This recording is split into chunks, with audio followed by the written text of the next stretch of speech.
What's up, YouTube? If you didn't watch my first video, I'm Monroe, and you tuning in to the second episode of AcquireEsquire. First and foremost, I would like to thank everybody that watched, commented, subscribed on my last video. I really appreciate it. So I just had to constantly remind myself, I'm doing it for people out there that had the same questions that I had. But let's hop into this video.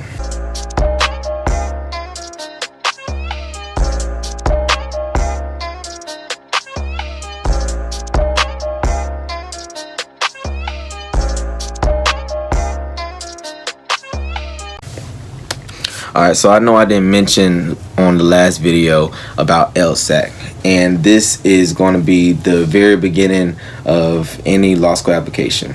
You need to go to lsac.org. Go to the upper right hand corner, and where it says login as, click JD account, and then scroll at the bottom. You should see sign up now.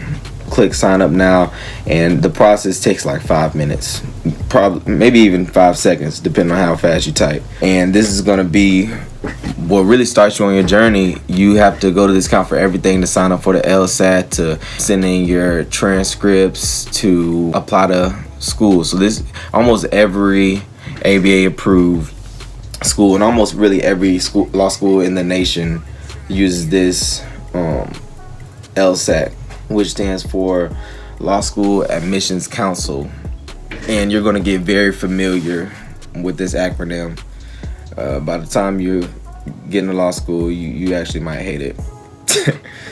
But for real, you're going to get familiar with it, because it's going to be the central hub and database of everything that has to do with your application and admissions process. Alright, so the first thing I want to talk about today is transcripts. I want to give you guys the truth about transcripts. Another thing that I also want to mention is, when I start talking about GPAs and start talking about a little more about LSAT in the next couple videos, I'm going to tell you my GPA, my grades, my LSAT score, because I want to be as transparent as possible. I used to watch YouTubers, like I said. I used to watch YouTubers for answers, and it helped, but it might have helped more if they told me what their actual score was, or told me what their GPA was, so I had a better understanding of what was a good GPA to them or a bad GPA to them. And so, just to give you guys a little more context, I'm going to be telling you my GPA, and this isn't to have you compare, just to give you a better understanding of where you're at, and just let you know what my journey was like as best as possible. When you are sending your transcripts to LSAT, the system that they use to process that is called Credential Assembly Services.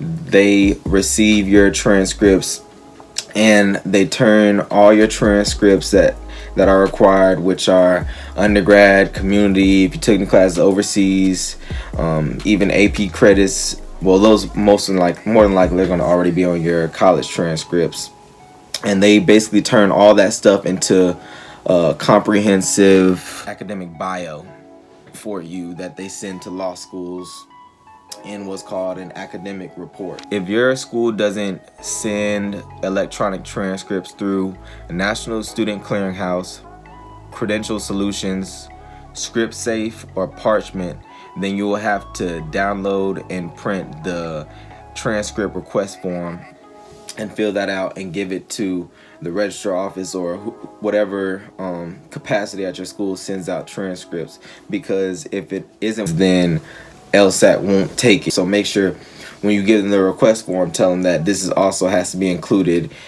in the transcript. And I'm going to try to find the request form and put it up there, so you just have an idea of what it looks like. And there's also a place where the school administrator has to sign off on it or something like that, I'm pretty sure.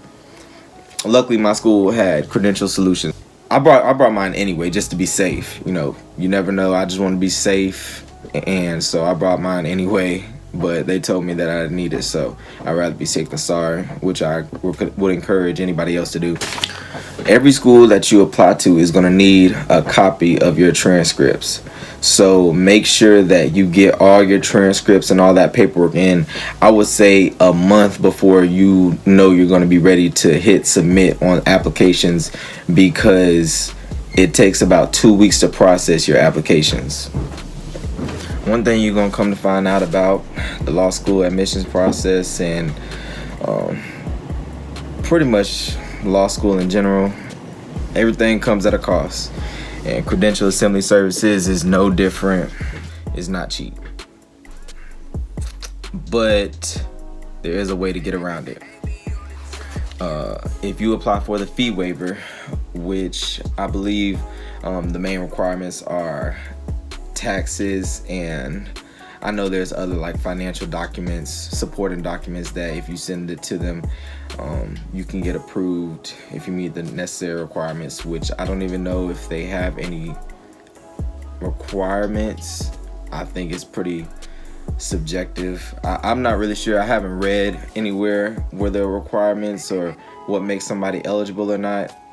That's not very efficient to me. I don't know why. I wouldn't want somebody looking at my taxes and say, oh, he can get it. Oh, she can't. Oh, he can get it. Oh, she can't. Or she can get it. He can't. He can get it. She can't. You know what I mean? Give us a strict guideline of what makes somebody eligible or not.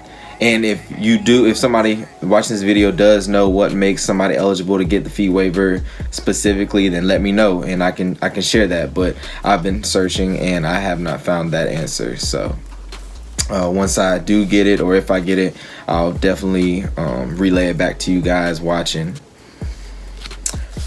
The fee waiver comes with 2 LSAT tests, 1 credential assembly service registration,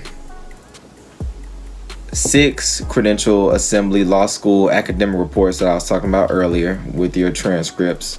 So that's basically 6 applications, and a 1-year subscription to LSAT Prep Plus, which includes over 60 practice tests with authentic digital LSAT test environment. This last thing is that it includes, kind of rubbed me the wrong way, I'm not gonna lie. It's called Score Preview, and I had never heard of it until doing research for this video. I knew about everything else, but this is one thing that definitely struck me as odd. So basically, Score Preview gives you the option to cancel your scores if you don't like your test, because normally what LSAC does is in your law school application packet, they send every score on the LSAT that you had to the school that you're applying to. So if you did really bad last year or 2 years or 3 years ago, guess what? The law school you're applying to is going to see that. It might not hurt your chances, but you know, with some schools it might. You never know. So Score Preview gives you the option to completely cancel your score. It's like it never happened. But that too comes at a price, which would normally be, if it wasn't for the LSAC fee waiver, or if you don't get approved, it is normally $45 if you buy it before the test is administered, and then $75 if you buy it after the test is administered but before the scores are released.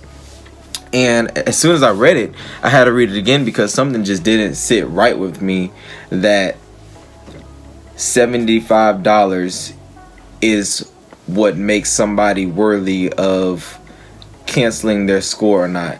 So it really put into perspective that the law school society in many cases is very elitist, and this is not to shun anybody away from the profession or seeking to get enrolled in law school, but this is just the sad truth. And I'm telling you this because if you also see a problem with it, then you should be working to infiltrate the environment and change it, because this is definitely a problem. You can see that the people who made LSAC, the law school admissions program, and who set up this system were not looking for the average American to be able to get into law school. Because one thing about America is we have a way of measuring somebody's worth by how much money they have, which we are all humans. And this same concept is practiced and ingrained in the legal system of America as well. It shows itself in the courts, it shows itself in the banks, it shows itself everywhere. For example, it's much better in America to be rich and guilty than innocent and poor. So if you get the fee waiver and you get the score preview, after you take your test and you get your scores back, you have 6 days to decide whether you want to keep your scores or not. On the website for LSAC, they also encourage applicants to apply for the fee waiver at least 6 weeks before they take the test. So make sure you have a good calendar, whether it's a physical or digital one, especially if you're somebody who's active in school and in different organizations. Maybe you have an internship or a real job, maybe you have kids, maybe you're married. You're gonna have a lot going on, and especially once school starts, days can go by like that. So you definitely want to be aware of when important due dates are coming up. If you don't get the LSAT fee waiver, it's not the end of the world, because I have some good news. You can appeal it. And basically in the appeal, you write down the circumstances which you believe make you eligible for it. And you also have to fill out the fee waiver form and send it to them. Man, listen when I tell you, this law school journey is not cheap. And I'm speaking in terms of before you even step into class. Like, trust me, you need to apply for this fee waiver. Trust me, because I didn't know about it until a couple weeks before my test scores. And if you, there's another thing. So if you apply for the fee waiver and take the test, your test scores won't be released. They'll even put a hold on your account until the decision is made about your fee waiver. And I knew that between the time that I applied for the fee waiver and the time that it will get approved, which is 6 weeks, or the time that they will make a decision, which is like 6 weeks roughly, I would already have applied, and I didn't want to get that hold on my account. So I just went ahead and bought everything. If you can help it, don't be like me. Do not be like me. I'm about to tell you how much I spent on this law school application process, roughly. There might be a couple figures that I'm leaving out, but this is probably lowballing it, to be honest. But I just want to give everybody a sense of how important applying for this fee waiver and appealing it if you get denied is. So for the LSAT test, I spent $200.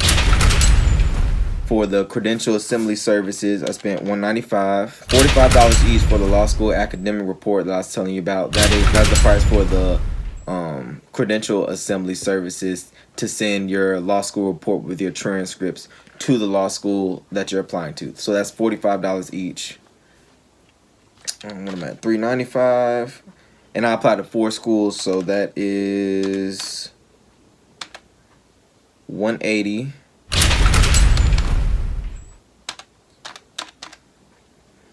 And when I took the test, I had to go to another state. All right, so what am I at? Oh, gas to another state. I spent about $20. And that comes up to about $595. Yes, you heard me right. 595 United States dollars. That's how much I spent. If I go back, I would keep your coins, keep your dollars, keep your bills. If you can, do everything to keep them, because it is gonna be a blessing later on when you're paying to move. If you're going to a law school that isn't local, when you're paying to move, it's gonna pay off when you're unemployed your first year of law school, because you're not gonna have time to work. So just save as much money as you can. Trust me when I tell you, save.